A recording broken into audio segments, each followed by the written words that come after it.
It all started one morning when Kate and Mark had a fateful encounter. Fateful, I say, because Mark's car broke down, and he had to take the bus with his friend and colleague Rick. While waiting for the bus, the two chit-chat about the ridiculousness of Mark's reason for breaking up with his girlfriend. From their conversation, it seems she is not much of a festive girl and obviously not a hopeless romantic as Mark is, who believes if you don't feel a connection with your partner, you're not meant to be together. Yes, people like that still exist in 2023. They board the same bus as Kate, dressed as Christmassy as one can get and so awfully happy that she can hardly keep herself from smiling. Mark notices her giving a candy cane to a little girl who dropped her lollipop and is sad about it. It takes 10 minutes of staring right into each other's eyes for Mark to believe she might be the one for him. And it only firms his belief when they share a perfect, bump into each other moment courtesy, the bus driver pressing hard on the brakes. Once she gets down, Mark finds her earring she dropped, and he would be lying if he didn't think of the Cinderella story. But Rick made it clear that he would barf if Mark said anything remotely about the Disney movie. Meanwhile, Kate's friend and co-worker, Josie, is on her way to their shop, Treasures from the Heart, after picking up coffee and donuts. As she unlocks the doors and opens the shop for the day, she finds a bunch of mail stacked neatly on the floor. One of the letters is a dreaded one from Klein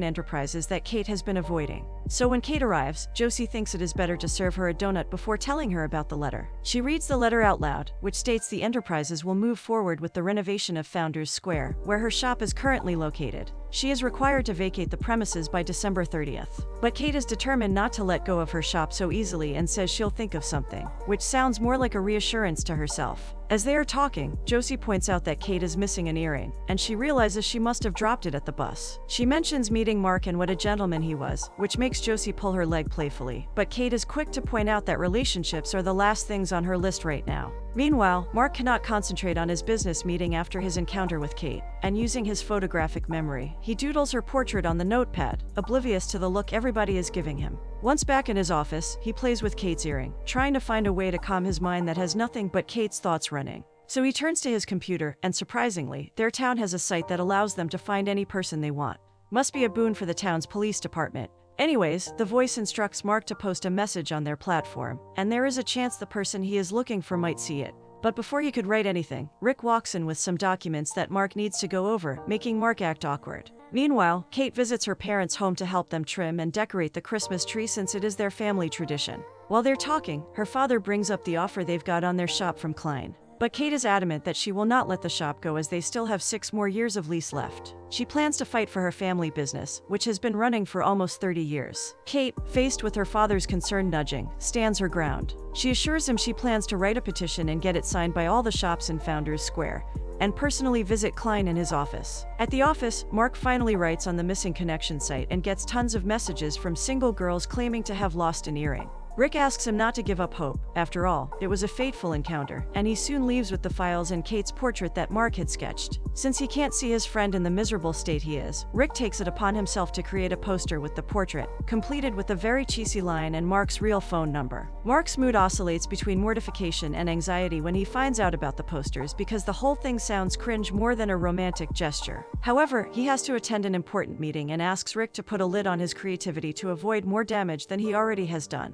However, Rick doesn't promise anything, making Mark leave in frustration. The next day, Kate visits Mr. Klein's office only to find out he's not in the office, and with no appointment dates available for months, Kate does the only plausible thing she can think of, sit on the couch and wait for him to show up.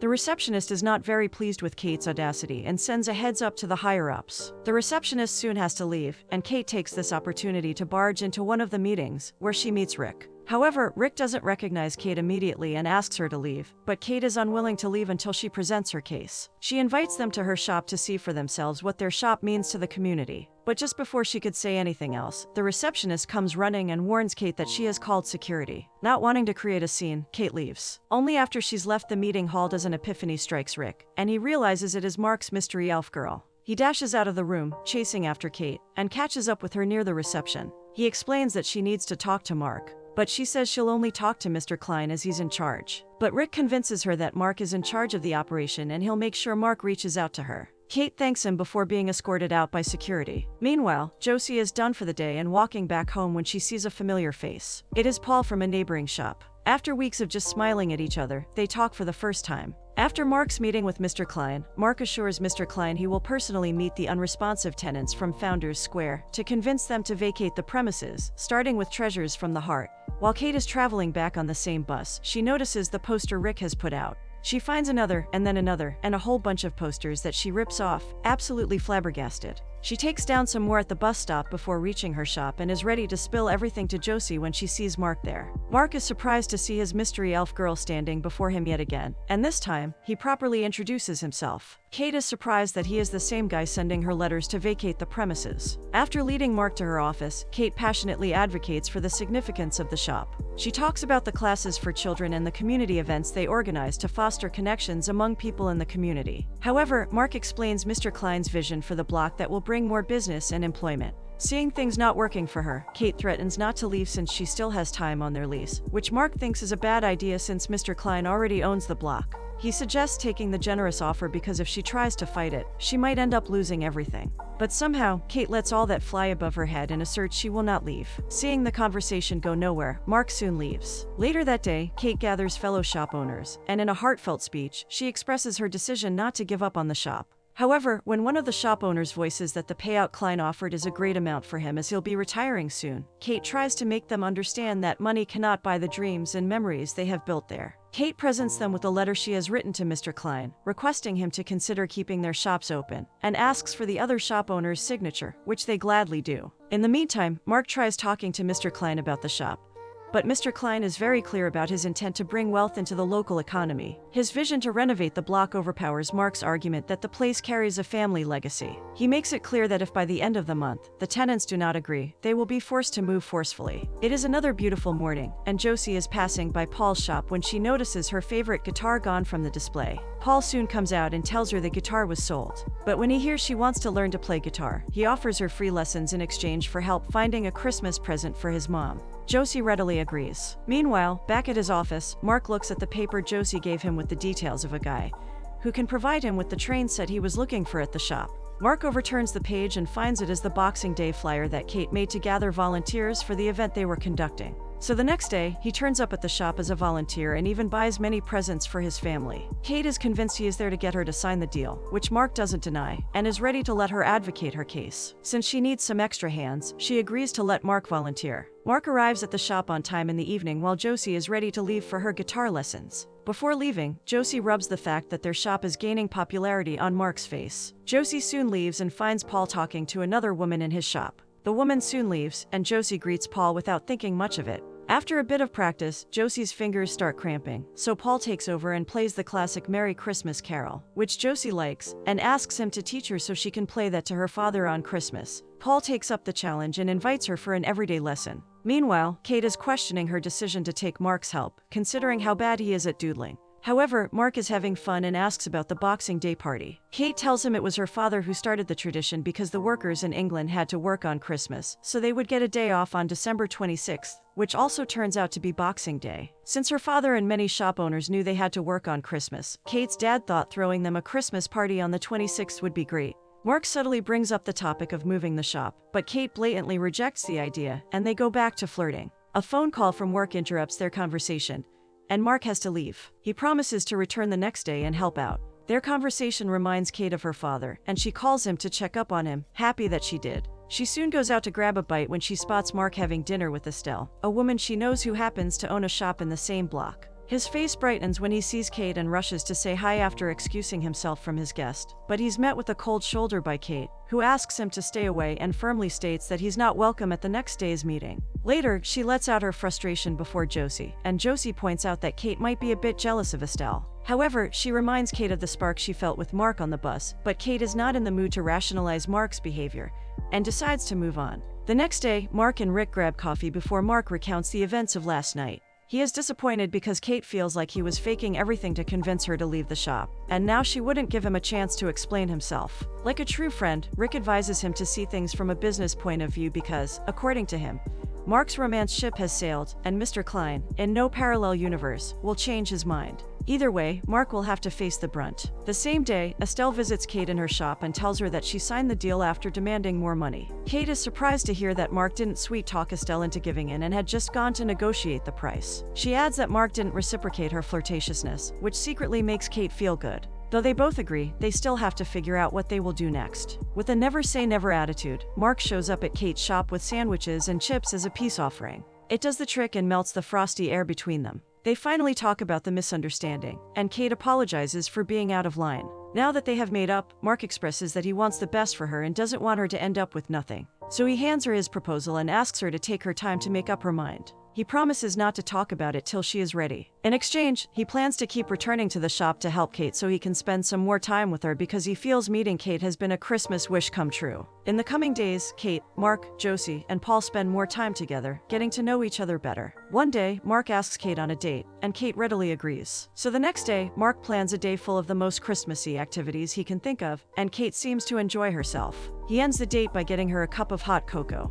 They talk more, and Mark tells Kate about his family and childhood. He also mentions he cannot visit them this year because of the project, which makes Kate interested to know how he started working for Klein. Mark praises Mr. Klein as a self-made man who treats his staff nicely and doesn't compromise on quality. Mark once again expresses that things change, and this project is for the greater good of the community. However, Kate reminds him about his promise not to talk about it anymore, and Mark quickly changes the topic. Meanwhile, Josie is covering for Kate when Paul visits the shop for the first time. He is truly impressed by the decor as he looks around in amazement. Josie is happy he visited because she has picked a gift for his mom that she wants to show him. She hands him a snow globe, which he immediately finalizes for his mom. Later that evening, Kate and Mark walk hand in hand, looking at the lights and shops, which reminds Kate of her childhood memories of walking down the street flanked by her parents. They would browse everything, and Kate remembers feeling the safest, walking between her parents. And now, she feels she needs to stay strong for the responsibilities after her dad suffered a heart attack last year and had to retire. Mark is about to kiss her at that moment when they're interrupted by Josie, suddenly stepping out of the shop. Mark thanks her for a fantastic day before leaving, and Kate joins Josie to share the details of her date. Christmas is approaching, and Kate's shop is brimming with people. Soon, one of the shop owners comes to tell Kate he is taking the sale-out deal as he wants to retire, and mentions a few other shop owners doing the same. He apologizes to Kate and wishes her the best in her endeavor to fight against Klein. Meanwhile, Mark faces a dilemma at the office when Mr. Klein informs him that they have shifted the deadline to December 26th, as the investors are pushing them to speed up the project. With only Kate left to sign the deal, Mark tries to buy some time, but Mr. Klein is helpless before the investors and entrusts Mark and Rick to get the job done. It is Christmas Eve, and Mark visits Kate with a somber expression and insists they talk. He's not ready for the conversation, which is why he can't bring himself to accept the present as cheerfully as he had intended to, had the circumstances been different.